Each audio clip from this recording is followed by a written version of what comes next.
Oke, hai teman-teman. Jadi kali ini aku akan mempresentasikan tentang teori Weik dalam komunikasi organisasi. Oke, yang pertama itu ada definisinya, yaitu teori Weik yang dikemukakan oleh Carl L. Weik menjelaskan bahwa organisasi merupakan proses komunikasi yang terus berlangsung untuk mengurangi ketidakpastian. Organisasi tidak dipandang sebagai struktur tetap, tetapi sebagai hasil interaksi dan pertukaran makna antar individu. Menurut Weik, organisasi terbentuk melalui proses. Yang pertama ada enactment, yaitu pembentukan realitas. Yang kedua ada selection atau pemilihan makna. Ketiga ada retention, yaitu penyimpanan pengalaman. Pada intinya, organisasi yaitu proses komunikasi yang ditata pembentukan makna bersama. Di selanjutnya yaitu ada konsep utama dari sense making, yaitu konsep ini adalah sense making, yaitu proses yang anggota organisasi memahami situasi yang ambigu.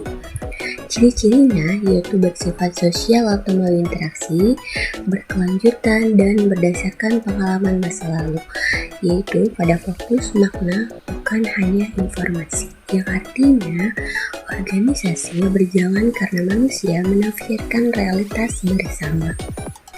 Dan ada mengapa teori Weik penting, yaitu yang pertama untuk mengurangi ketidakpastian. Organisasi sering menghadapi situasi tidak jelas, yaitu butuh pemaknaan bersama. Yang kedua ada membantu pengambilan keputusan, yaitu keputusan organisasi lahir dari hasil interpretasi komunikasi. Yang ketiga yaitu menjelaskan dinamika organisasi modern, yaitu organisasi saat ini dinamis atau digitalisasi atau perubahan cepat. Dan yang terakhir yaitu menekankan peran komunikasi, yaitu komunikasi bukan sekedar hanya penyampaian pesan tetapi membentuk realitas organisasi. Dan di slide yang kelima yaitu ada analisisnya. Jika dianalisis, teori ini mengubah cara pada organisasi, yaitu dari struktur tetap menjadi proses komunikasi, menunjukkan bahwa realitas organisasi itu subjektif dan dibentuk dari interaksi sosial dan relevan untuk krisis organisasi, perubahan kebijakan, dan manajemen konflik. Tanpa sense making, organisasi bisa mengalami kebingungan dan miskomunikasi. Dan di slide selanjutnya yaitu ada penerapan dalam komunikasi organisasi.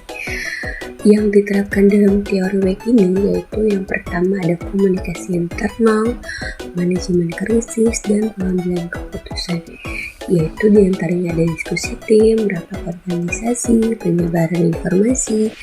Organisasi menafsirkan situasi krisis, menentukan respon berdasarkan makna yang bersama. Dan ada juga keputusan yang dihasilkan dari interpretasi kolektif, yaitu bukan hanya perintah atasan. Dan di slide ketujuh ini ada contoh kasusnya nih, yaitu dalam perusahaan, yaitu saat ada perubahan aturan kerja, karyawan saling berdiskusi mencari arti dari kebijakan dan menentukan cara bertindak. Ini termasuk dalam proses sense making, yaitu hasilnya terbentuk di dalam pemahaman yang bersama dan organisasi tetap berjalan stabil. Oke, di slide yang selanjutnya itu ada kesimpulan, yaitu di mana teori Weik melihat organisasi sebagai proses komunikasi, dan yang kedua ada sense making menjadi kunci memahami situasi organisasi, dan yang ketiga yaitu teori ini penting untuk menghadapi ketidakpastian, dan yang keempat komunikasi ini berperan sebagai pembentuk realitas sosial. Di slide 9 ini yang terakhir ini ada referensi-referensi yang bisa kalian baca. Dan segitu aja materi yang saya sampaikan. Terima kasih, semoga bermanfaat. Bye-bye.